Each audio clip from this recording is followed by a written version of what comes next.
Сәлеметсіздер ме? Бүгін сіздермен сгущенкадан осындай керемет пирог жасаймыз. Каналға тіркеліп кетіңіздер.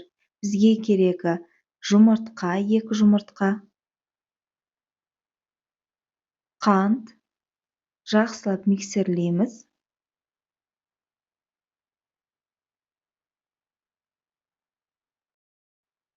Сметана қосамыз, қаймақ. Тағы да жақсылап миксерлейміз.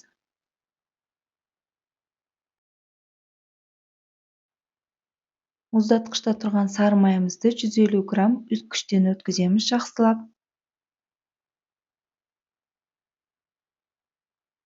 Разрыхлитель қосамыз, қопсытқыш. Жаңағы массамызды құйып, өте жұмсақ етіп қамыр илейміз.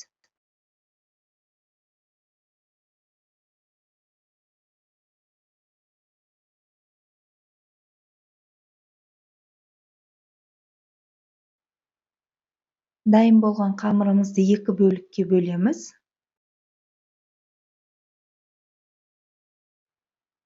Үлкен қамырымызды жайып аламыз. Енді осыған сгущенка жағамыз. Менде жаңғақ болған грецкий, соны салып жатырмын. Сіздер қалаған жаңғақтарын салыңыздар, өте дәмді болады. Жаңғақ салмай-ақ қойса да дәмді болады. Жұқа қамырымызды бетін жауып шығамыз енді. Осыны кесіп, пирогымыздың бетін жақсылап.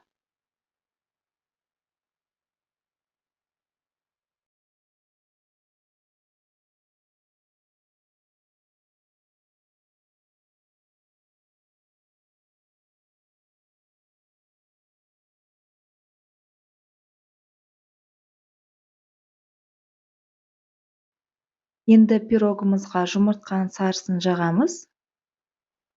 Міне біздің деген пирогымыз дайын. Енді қызып тұрған пеште 40 минутқа қоямыз.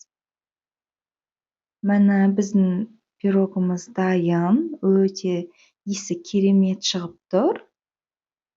Жасап көріңіздер, ас болсын.